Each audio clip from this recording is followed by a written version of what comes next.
Depression এখন একটা মারাত্মক সমস্যা, সেখান থেকে কিভাবে ফিরে আসা যায় তা নিজে এক্সপিরিয়েন্স করেছে। It's a very prominent issue actually modern ডেতে। অ্যাকচুয়ালি আমরা ভাবি যে আমাদের শরীর খারাপ হলে ডক্টর দেখাতে আমরা যেতে পারি যদি আমাদের শরীরের প্রবলেম হয়, কিন্তু যখন সেই কথাটা মনের দিক থেকে আসে না, যে আমাদের মন খারাপ, অনেক দিন ধরে হয়তো মন খারাপ, আমাদের কিছু করতে ভালো লাগছে না, সেই জায়গাটার জন্য আমরা কখনো গুরুত্ব দিই না, আমরা সেই জায়গাটাকে কাটিয়ে আসারও চেষ্টা করি না। এটা অনেকের লাইফে অনেক কারণে হয়।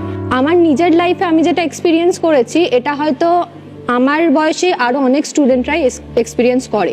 আমার মেন প্রবলেম শুরু হয়েছিল, আমি ক্লাসে খুব ভালো স্টুডেন্ট ছিলাম, অলওয়েজ টপ করতাম। 11-12-এ ওঠার পরে বায়োলজির দিকে ন্যাকটা একটু বেশি ছিল। মেডিকেল লাইনে যেতে চেয়েছিলাম, বাট সেটা হয়ে ওঠেনি। মানে সে বছর আমার র্যাঙ্ক এমন কিছু ভালো আসেনি, বাট আমার মনে তখন খুব জোর ছিল যে আমি 1 বছর গ্যাপ দেবো, দেন ট্রাই করব। কিন্তু 1 বছর আমি কলকাতাতেই তখন কোচিং নিয়েছি। কোচিং নেওয়ার পরেও আমি সেই বছর আমার র্যাঙ্ক খুব একটা ভালো হয়নি, মেবি আমার কোথাও কমতি ছিল।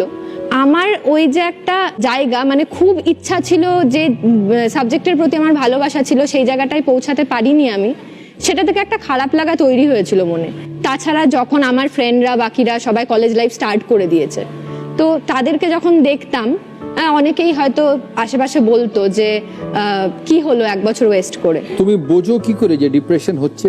আমার অ্যাকচুয়ালি অনেক রকম, মানে ডিপ্রেশন বলতে কি হতো, আমি কিচ্ছু করতাম না, সব কিছু ছেড়ে দিয়েছিলাম। আমার যা যা প্যাশন ছিল, যা ভালো লাগা ছিল, আমি ছোটবেলা থেকে গান গাইতে খুব ভালোবাসতাম, picture cutting, paper cutting collection করা আর কি, সেটা আমার একটা খুব প্যাশন ছিল। বাট আমি সব কিছু ছেড়ে দিয়েছিলাম। আমি সারাক্ষণ হয় শুয়ে থাকতাম, না কারোর সাথে কথা বলতাম না, একা একা থাকতে পছন্দ করতাম। তো এই যে ডিপ্রেশনটা, এটা আমার প্রচুর দিন ধরে গেছে। তো তারপরে আমি দেখেছি যে এই যে ডাক্তার দেখানো, কাউন্সিলিং করা, এইসব তো থাকেই, কিন্তু আমি তখন ভেবেছিলাম যে আমি নিজেকে যদি হেল্প করতে না পারি, অন্য কেউ আমাকে হেল্প করে দিতে পারবে না। আমি তখন নিজে 5টা উপায় খুঁজে বার করেছিলাম। আমি ফার্স্টে স্টার্ট করেছিলাম, যেহেতু আমার প্যাশনটা গান ছিল, তাই আমি গান শোনা, একটু রিল্যাক্সিং মিউজিক শোনা, গান গাওয়াটা স্পেশালি। আমার কলেজের মিউজিক ক্লাবে আমি অ্যাডমিন হেড হলাম। তো এইভাবে নিজেকে ইনভলভ রাখতে স্টার্ট করি। তো আমার একটা বক্তব্য সবাইকে বলার আছে, ইয়াং জেনারেশনের, যে আমার বয়সে এরকম আরও অনেকে আছে যারা এই প্রবলেমটাকে ফেস করছে। তো তারা যেন নিজের যেটা প্যাশন, সেটাকে টাইম দেয়, সেটাকে নিয়ে এগোতে স্টার্ট করে, সেটাকে একটু টাইম দিক, মন না হলেও জোর করে করতে হবে। আর একটা জিনিস হচ্ছে নিজে নিজে রান্না করা, কিছু একটা ডিশ বানানো।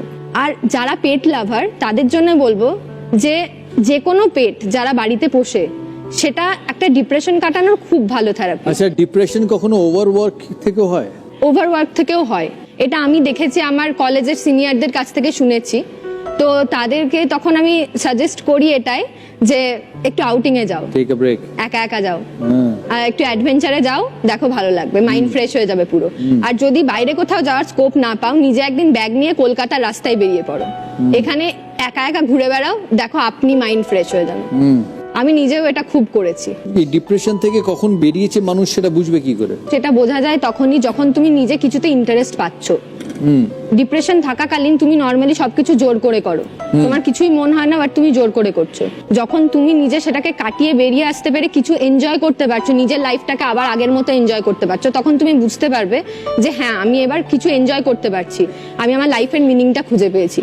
আমরা প্রতিদিনই সবাই কিছু না কিছু নিয়ে ফাইট করছি, তো আমাদেরকে প্রতিদিন ফাইটটা চালিয়ে যেতে হয়। তোমার ছবির কালেকশন আছে অনেক? হ্যাঁ, আমি ওটা দেখাতে চাই তোমাকে। দেখি।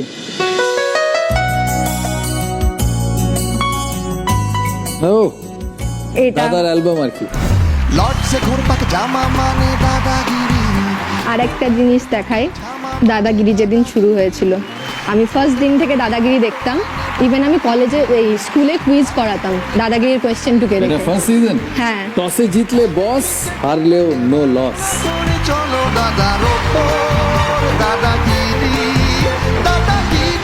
তা তুমি ডিপ্রেশন থেকে বেরিয়েছো কবে, বুঝলে কি করে? যখন তোমার আবার কাজ করার ইচ্ছে হলো? হ্যাঁ, কাজ করার বলতে আমি বিভিন্নভাবে নিজেকে ইনভলভ রাখি। এখন মানে আমি কলেজের, যেমন আমাদের মিউজিক ক্লাবের অ্যাডমিন হেড, আমি বিভিন্ন প্রোগ্রাম অর্গানাইজ করি, ইভেন আমি ওখানে পার্টিসিপেটও করি মাঝে মাঝে। আর তাছাড়া তো একটু মডেলিং করি মাঝে মাঝে। আর ওই ফটো তুলতে ভালোবাসি, ঘুরতে ভালোবাসি, এখন আবার বন্ধু বান্ধবের সাথে ঘুরতে যাই। আচ্ছা, আমি তো এত কিছু আজকে বললাম তোমাকে, তো তোমার কাছ থেকে আমার একটা টিপস নেওয়ার আছে। বলো। আমার রিসেন্টলি একজনকে খুব পছন্দ হয়েছে, মানে আমার আর কি তাকে খুব ভালো লাগে আমার মনে হয়, বাট আমি কখনো বলে উঠতে পারিনি। আমার মনে হয় তোমার লাইফে একটা সেম ফেজ গেছে, যখন তুমি ডোনা ম্যামকে ভালোবাসতে আর ভালো লেগেছিল বাট বলতে পারোনি, রাইট? তো কি করে প্রসিড করেছিলে তারপরে? আরে ডোনা ম্যামকে যেদিন ভালো লেগেছিল বলে দিয়েছিলাম। যেদিন ভালো লেগেছিল সেদিনই? আমি বলিনি যে তখন ছোট, আচ্ছা, তখন বলিনি, তখন আগে কি হবে কে জানতো, কিন্তু ভাল লাগেও বলেছিলাম। তারপরে কত লোককে ভাল লেগেছে বলিনি তো।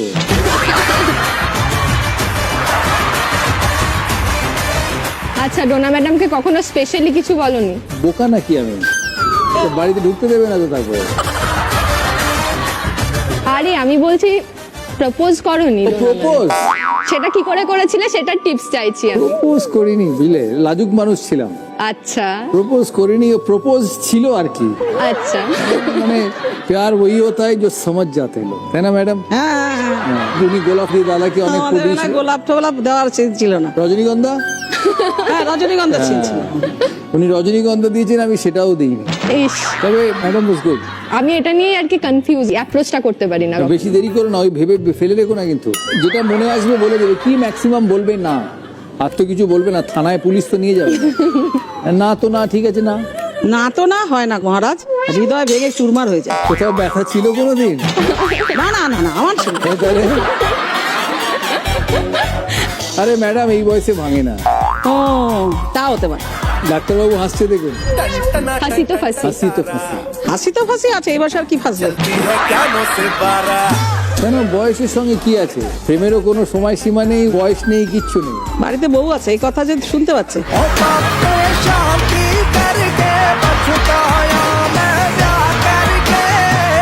সেই জন্য বলে ফেলো, হ্যাঁ ডোন্ট হোল্ড ইট। ঠিক আছে, কেস হলে ভালো, না হলেও ভালো। ওকে।